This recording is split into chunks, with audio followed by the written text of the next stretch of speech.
Hey, what's going on, guys? Chris here. Hopefully you are having a great day. Now, I made this quick thing on my way to work. I was thinking like, man, I think most people get really disappointed in their fat loss success just in general because of an unrealistic expectation, right? Whether it be from marketing or somebody said something or a coach or a doctor or whatever. I think there's a really high unrealistic expectation of really not only what's right, but what's really possible for you when it comes to losing fat.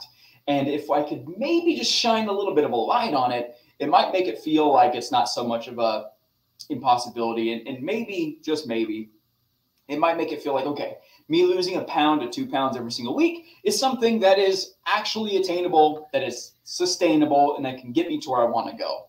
Because more often than not, when I say, hey, my clients lose between 2 to 3 pounds per week on average, which typically is about 1.5 pounds to 2 pounds of fat, depending on kind of how we want to play. I shouldn't say often, sometimes I get that's not very fast. I'm like, you're right. It's not very fast. It's not. We don't go fast. I never claimed to be a fast fat loss guy. I'm the guy that helps people keep weight off long term. And if we just look at even just took a step back and said, okay, let's say over the course of a year, you just dedicated to doing this process, to losing the weight. 52 times 2 is 104 pounds. How many people do you know that lost 104 pounds in a year?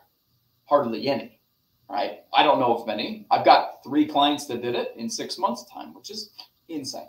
Okay, not of fat though, of weight. So with all that being said, I'm going to go over some numbers, some math, some nerdy stuff. So hang with me. I'm going to try to help you out and understand this as best as possible, because this is something I see so often. And that if I can cure this, if I can help dispel this problem here, man, I think it's going to do everybody a freaking service. So let me pull up my spreadsheet here.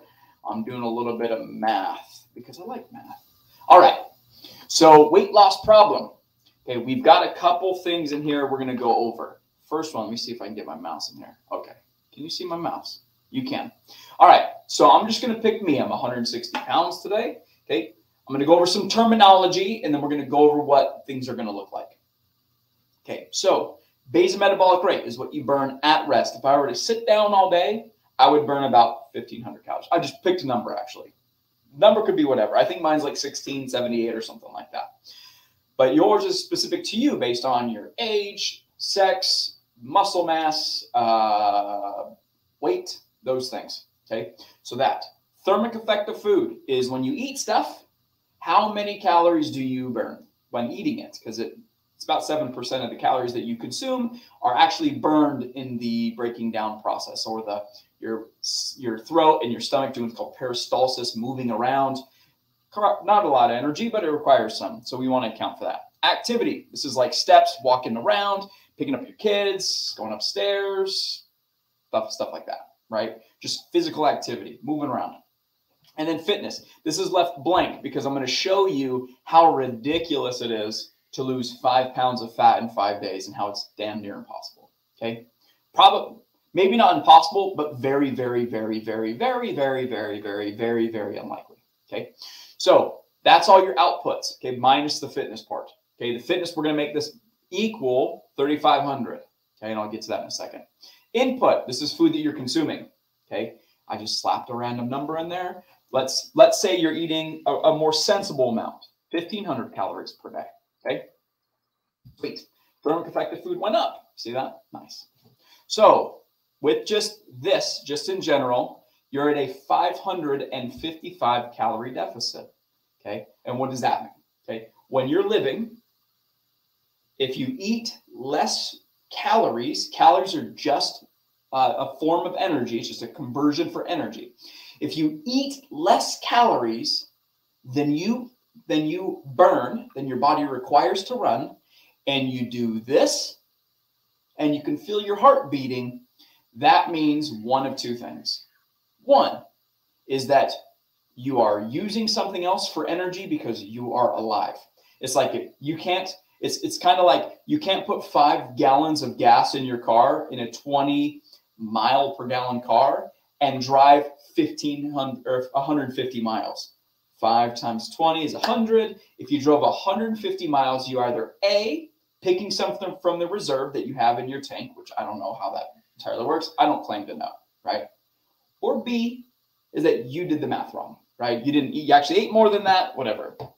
But we're going to assume, and I'm going to assume, that you ate 1,500 calories, okay? So, now, if you wanted to lose 5 pounds in 5 days, you would need to create a deficit over the course of those 5 days of 17,500, right? 3,500 calories per pound. We want to lose 5 of them. That's that number, okay? Now, this is the amount of calories we have to do fitness-wise in order to create that deficit, right? Because to create the remainder of the loss. So you're at 17,500 is what you need. So far in each day, you are burning that much. Your body's using that much fat, right? Took those numbers and divided them by 5 days, right? So I multiplied this by 5, subtracted it from that. It gave us 14,725. Now, here's where it gets nuts, okay? I just picked, there's a website, I won't show it to you so I don't have to keep going back and forth. There's a thing called Metabolic equivalence, okay? And this is somewhat of a gross estimation of what sort of exercise burns how many calories. It's not perfect. In order to be perfect, it would be insane. We had to do tests, we had to do all those things. So I'm just using it as an example. It might be right, it might be wrong. Who freaking cares? We're just going to use it as an example. At least gets close. These things get tested multiple times. They get reevaluated and tightened up. It's not a perfect thing, but it's at least the best that we got for this example. Okay. I used my weight running. Actually, I'll hurry and look while I'm up here. Let me hurry and double check. Running 60 minutes. Okay. And at 5 miles an hour, which means 12-minute miles. So that would mean I would run 5 miles in an hour, right? So how many people here want to run 5 miles in an hour consistently to lose weight? All right, maybe not many. Maybe not many, okay? Let me get back down here. So in order to do that, what I did is I took the deficit that we needed, divided it by how many calories I would burn per hour of activity to get the result that I want. That would mean I would need to run in the 5 days. I would need to run for 24.46 hours. That's a lot of time. That's 4.89 hours per day. Okay. And that would mean if I did if it's 5 miles an hour that I'm running, I would need to run equals 5 times this number here. I would need to run almost a marathon every day to lose 5 pounds of fat in 5 days. By the way, eating only 1,500 calories. Snap. How likely is that? Not very likely. Can I show you something that would be likely though? And how you could do these things? Let's take the number, and I think this is set up for it, hopefully, so I don't have to sit here and fiddle fart with it while I'm on this video.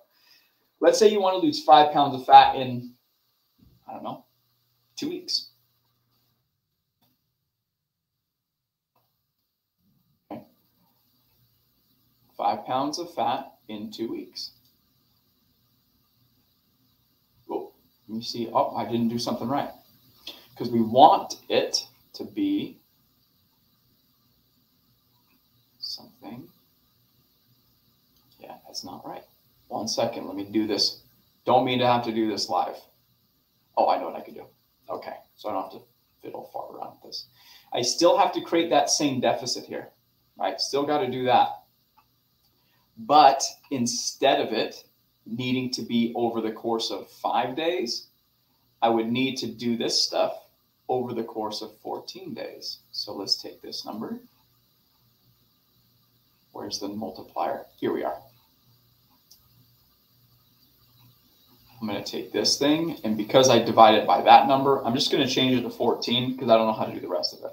Okay. Now that's 1.74. That would mean over the course of a day, I would need to run 8 miles. Okay. Not terrible, not great, but not terrible to do that. 8 miles, not bad. Not bad at all, right? So when it comes to these things and wanting to lose fat, right, the reality is most people have a massive gross overestimation of what's possible and what's more likely. Like, let's go in 2 phases. Is it likely to want to achieve your goal to have to run? Oh, this is another thing too. This is where it's goofy. Because we need this 14. I'm like trying to figure out because the math still feels funky. Is that it's multiplied by that? That's why. Okay. So we need this 5. We need to divide that by 14. Oh gosh, can't do the math in my head. I should have done it before. But anyways, you would take this number and stretch it out over 14 days instead of 5.